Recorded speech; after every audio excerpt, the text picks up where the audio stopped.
أين العدل؟ أين الضمير؟ أين المساواة؟ اهلا بيكم. قبل ما اكمل كلام كابتن رضا عبد العال، الراجل اللي بيطلع ويقول الحق، اي حد بيطبل للزمالك اطلع من الفيديو. في سؤال هنا لكل الاهلاويه، اعملي لايك الاول، ولازم السؤال ده تجاوبونا عليه. هو ليه كل ما الاهلي يعترض على حاجه تخص التحكيم ناس كتير جدا بتقول ان الاهلي بيضغط، لكن لما نادي تاني يعترض يبقى بيدافع عن حقه؟ الاهلي خرج ببيان رسمي، ده كل اللي حصل، وقال انه بيعترض على تعيين عصام عبد الفتاح رئيس للجنه الحكام، والسبب مش شخصي، لكن السبب هو فقدان الثقه في المنظومه. ومن وجهه نظر النادي الاهلي، شايف ان الموسم اللي فات شاف اخطاء تحكيميه مؤثره في مباريات مهمه، وان في تصريحات خرجت الايام اللي فاتت من جهات جريشه ان زودت الشكوك عند الجماهير، وقالت ان البطوله كانت موجهه. طب السؤال هنا، هل الاهلي ممنوع يعترض؟ بالعكس، من حق اي نادي يحافظ على مصالحه ويطالب بضمانات لنزاهه المنافسه، خصوصا لو شايف ان عنده تجربه سابقه خلت الثقه تهتز.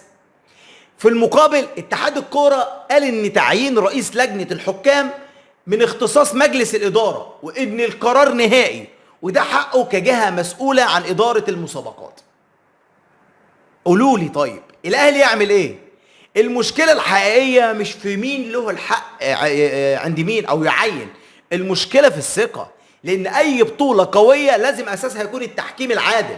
ولو اكبر نادي في مصر بيقول انه فقد الثقه، يبقى المفروض يتم التعامل مع الامر بجديه، مش باعتباره مجرد اعتراض عادي. لا، الاهلي مش طالب بطوله يعني تتمنح ليه، ومش طالب معامله خاصه. الاهلي بيقول عايزين منظومه تحكيم جيده الناس كلها تثق فيها، وده مطالب المفروض اي مشجع كوره يوافق عليها، سواء كان اهلاوي او زملكاوي او بيشجع اي نادي في مصر.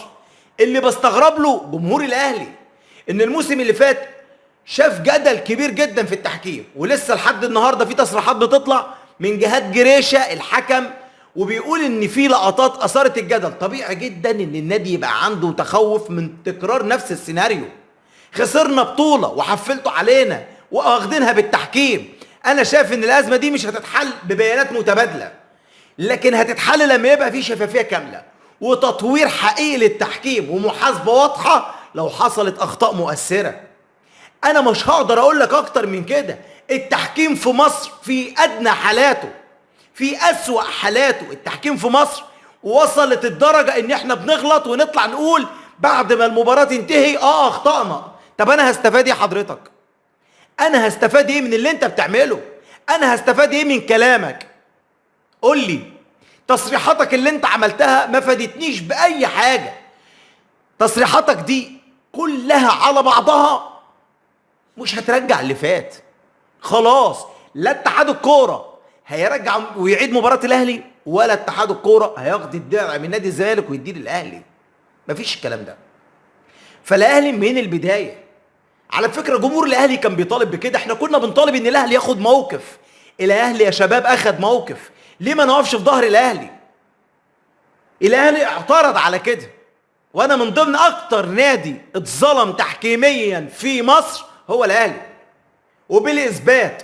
واي حد بيطلع بيطبل ويقول لك لا يا عم اهدى بس، الاهلي بياخد البطولات بالتحكيم، ارجع يا بابا للموسم اللي فات، ارجع شوف الاهلي ازاي اتطحن تحكيميا، الاهلي اتفرم تحكيميا وما اتكلمش. كل اللي عملناه اعترضنا بس، وفي اعتراضنا ده حضرتك مش عايزه كمان. انا شايف ان الموضوع مش هينفع طلقه من هنا وطلقه من هنا، لا، خلص الموضوع ده. اداره النادي الاهلي الموضوع ده تاخدوه بجديه من دلوقتي، يا اما في كل مبارياتنا تعينوا لنا حكام اجانب. ده من وجهه نظري اقوى رد تقدروا تردوا بيه على اتحاد الكوره، ان تعينوا لنا حكام اجانب. لاني خلاص بالبلدي كده بيقول لك ان يعني لما الاقي كابتن محترم وراجل يعني ليه خبره كبيره في التحكيم، جهاد جريشه، يطلع جهاد جريشه يقول لك انا خطا لابو الوفا، اخطاوا والاهلي ليه ضربه جزاء. الحمد لله على سلامتك يا ريس. امتى الكلام ده؟ المريض اللي اديته الحقنه توفى الى رحمه الله. اديله حقنه تانية ليه؟ يعني الضرب في الميت حرام.